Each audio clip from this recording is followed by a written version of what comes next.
I want to ask this just because this has the potential to become most dated of anything we're going to talk about. Do you think like perception, we talked about this a little bit last year too, has veered a little bit too far away from Zach LaVine being a, excuse me, useful player? Because I get the reputation, I get the defensive stuff, I get never making like a quote unquote leap as a passer, even though the assist numbers can be there. I get that he's just never been a part of a good team, but I still just, maybe I'm naive, but I just want to see, I look at his contract and I don't care. That's one. Like, I just don't care. And then two, am I naive to just be like, I'd love to just see what he looks like outside of the incompetent version of Minnesota and then whatever the fuck this Bulls team was, like organization was, while he was there. Yeah, I mean, I do think it has like swung the other way. I mean, because there was like the stuff where this offseason they're like, oh, the Bulls are gonna like have to include a first round pick or like even multiple. It's like get off his deal. Like I get the deal is not good, but like as the whatever the cap is gonna be rising with this new media rights agreements that are coming in, like that's gonna take big jumps. So then the future max contracts are gonna be much bigger. And in like a year or two, like he's got what 3 years, 140 million or whatever it is left. Like that's a lot for a guy who's has not stayed healthy the last couple of years, or he's had some surgeries. He's obviously wanted out, and like last year, he just did not look good because he didn't really want to be there, and he was also hurt. So like, I get like his value is certainly like not looking good, but like if he comes back and like I've seen some videos of him this summer, like he's looking pretty good, great, and but if when healthy, like 2 years ago, he ended the year really, really strong. If you look at like the last couple months of and 2 seasons ago, like, I mean, he was putting up, I think 25, 26, 27 a game pretty efficiently. He basically won them that Raptors playing game. Don't look at the stats from the Heat playing game, but we overall, can't. Don't those things just, who even tracks? I've never even looked at playing stats. Who tracks those?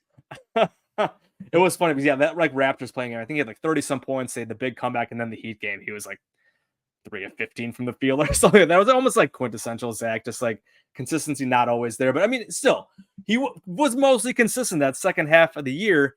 And then last year was just a mess. Like again, the team started terribly. He didn't want to be there. I mean, he'd been here. He's been there like 7-8 years now, and for a guy to be on a team this bad for this long and be like an all-star caliber player is like kind of crazy that he's still on this team. So like you understand why he wanted out, and then he like came back from the injury and then was like kind of was whatever, and then whatever, he had foot surgery. I know people were like, oh, like he heard he was going to go to the Pistons, and he was like, I'm just going to get surgery.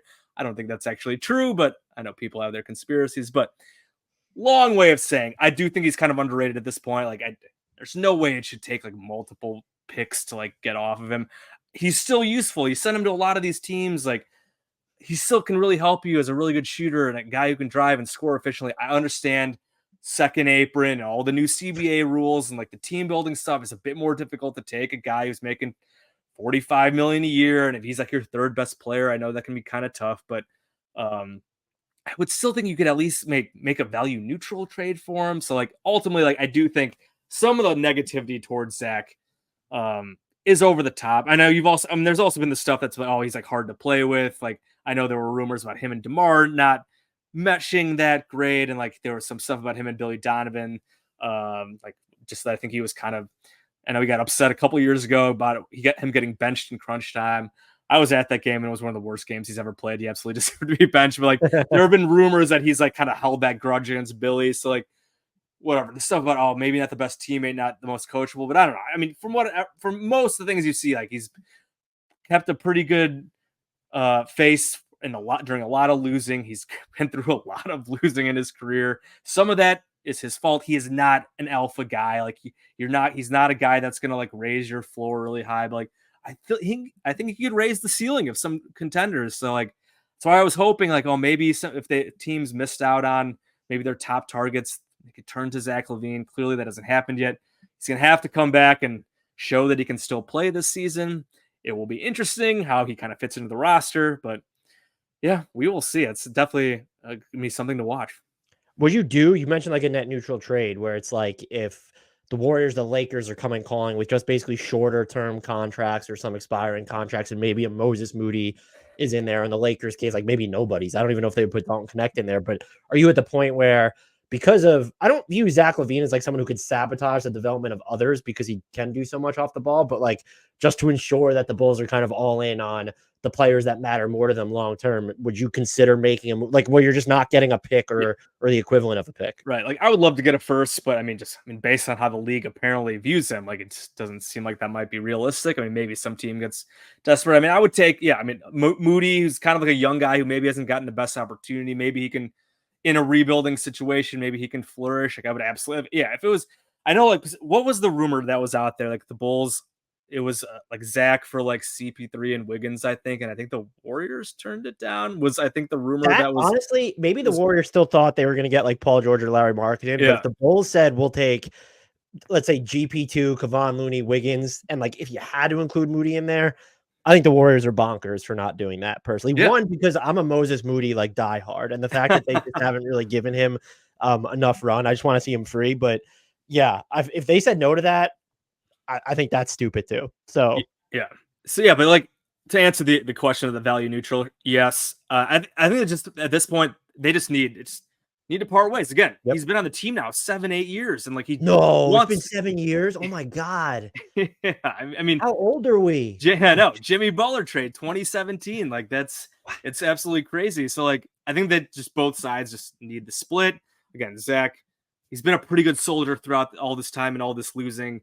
But he clearly doesn't want to be here anymore. And I get it. Like the team has not been good almost every year he's been here, wants to go to a better situation. I mean, he's 29, 30 now at this point, and he's had these knee surgeries. Like I get it. So like, I don't begrudge him at all for wanting out. I know there was reporting out there that like AK was not happy that Zach kind of went to them and said, I want out. It's like, well, why not? Like, whatever, man. Like he's trying to take his future in his own hands. He's been through a lot of losing. Like it's totally fine. It's not like he's causing a scene or anything. So like, if there's a value neutral trade where you don't have to give up assets to do it, why? Yes, I think they just need to kind of part ways and kind of break this thing off finally. So again, if you can play well enough, I guess, to start the season, maybe it'll happen. Maybe it'll take another season to where he's only got 2 years left on that deal. I believe he does. I think he's got a player option on that last year.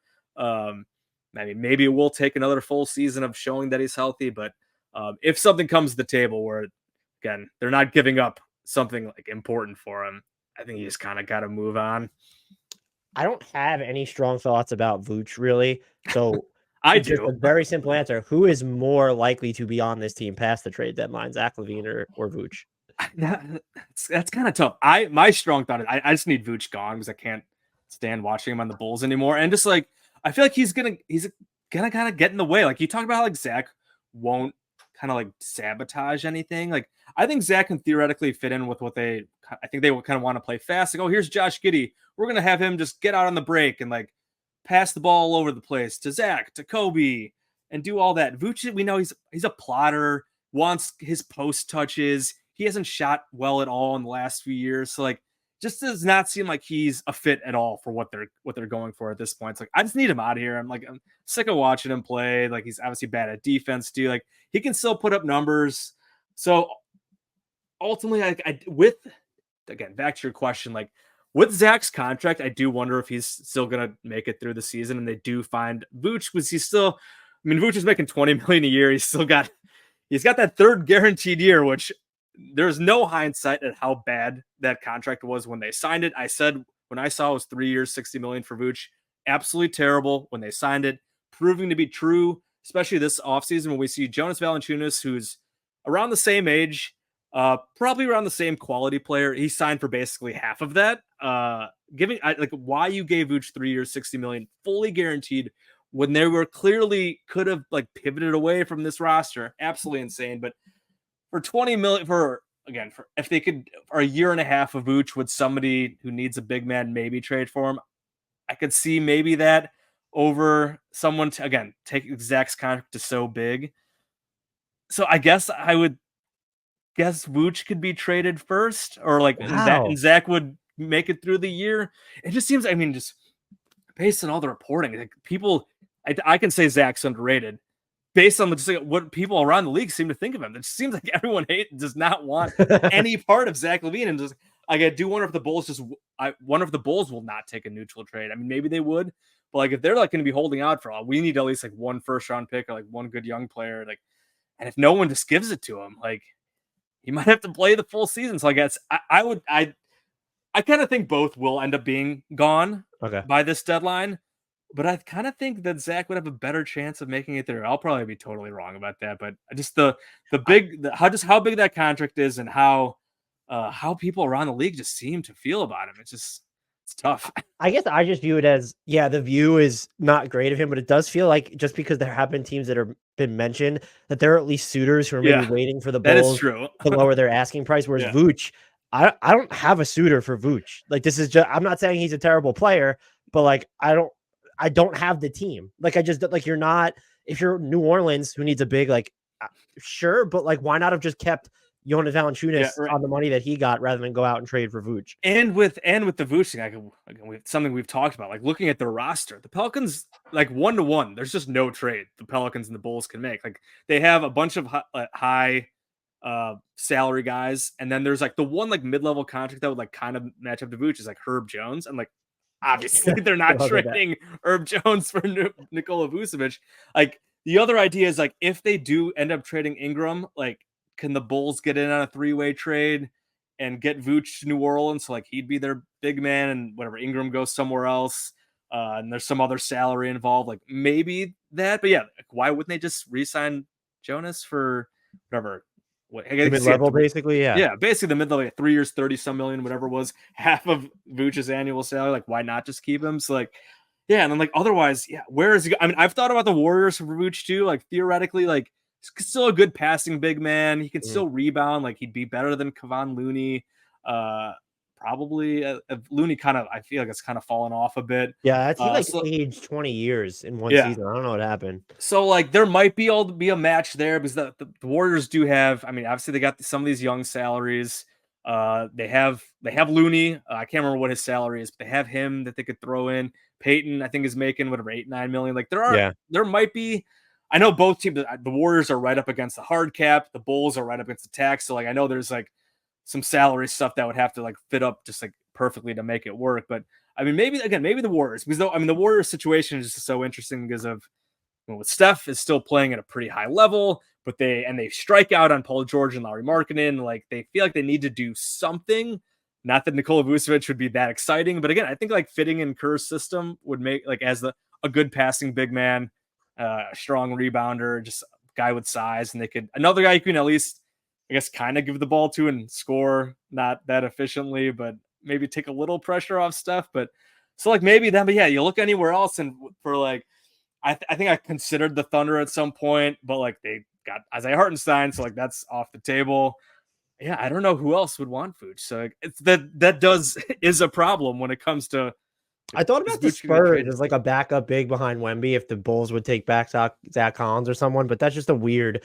I wouldn't trust Pop to not try and play him with Wemby, and I just have no desire to see like Wemby just needs to be the lone big. Yeah, I mean Vooch is still like a useful player, but he really should be a backup at this point. Again, he's 34, 35, and he can't defend worth a lick. His efficiency has never been that high because he doesn't get to the line, and now his 3-point shooting has fallen off.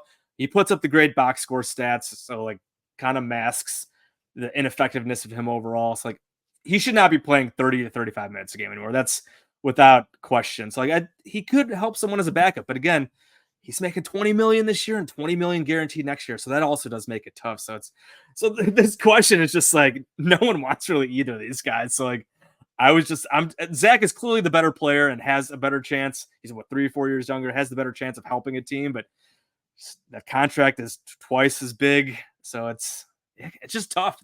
It's just tough to find something that matches up right now. But again, there's a long time between now and the deadline. And maybe Zach looks good. Maybe Vooch helps his numbers. Josh Giddey's going to get Vooch. Maybe some Josh Giddey Vooch pick and roll will do some damage.